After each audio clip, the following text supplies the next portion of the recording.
পঞ্চগড়ের তেঁতুলিয়ায় Bangladesh communist party সিপিবির পথসভায় হামলা হয়েছে। এ সময় দলটির কেন্দ্রীয় সাধারণ সম্পাদক রুহিন হোসেন প্রিন্স বক্তব্য রাখছিলেন।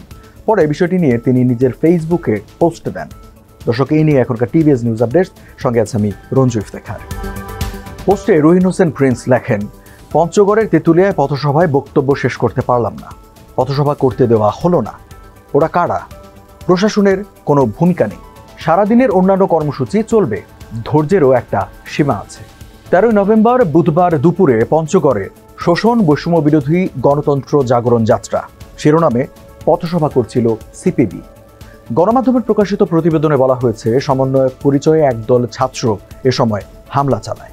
এ বিষয়ে রুহিন হোসেন প্রিন্স বলেন, 1 নভেম্বর থেকে সিপিবির শোষণ বৈষম্য বিরোধী গণতন্ত্র জাগরণ যাত্রা চলছে। তারই অংশ হিসেবে এখানে পথসভার আয়োজন করা হয়। আমি যখন বক্তব্য রাখছিলাম তখন সমন্বয়ক দাবি করে একদল উশৃঙ্খল ছেলে হামলা চালায়, ব্যানার ফেস্টুন টেনে নিয়ে যায় এবং চেয়ার ভাঙচুর করে, চড়াও হয় নেতাকর্মীদের ওপর। তারা পাশ থেকে এসে এইটা বলে যে কমিউনিস্ট পার্টি তো 14 দলের ফ্যাসিস্ট দলের সমর্থক, ওরা কি করে জনসভা বন্ধ করে না।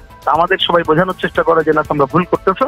এমনকি আমি তাদেরকে বলি যে ছেলেরা, তোমরা যারা আসছো এখানে বসে আমাদের কথা শোনো, তোমরা বোধহয় ভুল চিন্তা করতেছো। তারা কথা না শুনে হামলা চালায়, ওই আমাদের কি বলে ফেস্টুন টেস্টুন কেড়ে নিয়ে যায়। ছবি হয়তো দেখছেন, আমি তখনও বক্তৃতা করতে থাকি। তারপরে আমাদের ছেলে পেলে 1.5 জনের উপরে হামলা করছে, মাইকটা কেড়ে নিয়ে গেছে এবং উপস্থিত পথসভায় অল্প কিছু চেয়ার ছিল, চেয়ার ভাঙচুর করছে। এটা ওরা সমন্বয়ক পরিচয় দিচ্ছে, সারা আমরা জানি না।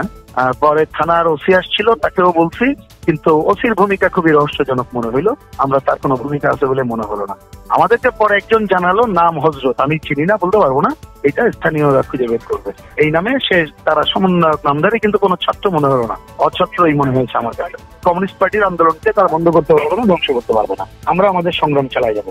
দুঃশাসনের অবসান, মানে একজন স্বৈরাচারী সরকারকে আমরা হটাইছি। এখন আমাদের সংগ্রাম হচ্ছে ব্যবস্থা বদল করা। সেই ব্যবস্থা বদলের সংগ্রাম আমাদের চলবে। সিপিবি সাধারণ সম্পাদক বলেন, কমিউনিস্ট পার্টি ও বামপন্থীরা যে নীতিনিষ্ঠ রাজনীতি করছে, বিশেষ চক্রান্ত চলছে এর বিরুদ্ধে, যাতে করে নীতিনিষ্ঠ রাজনীতি তুলে ধরতে না পারি। কিন্তু আমি মনে করি দেশের সাধারণ মানুষ তাদের এই অপচেষ্টায় রুখে দাঁড়াবে। দর্শক, এই ছিল এখনকার টিভিএস নিউজ আপডেটসে। আরও সংবাদের বিশ্লেষণ জানতে টিভিএস এর সাথে থাকুন।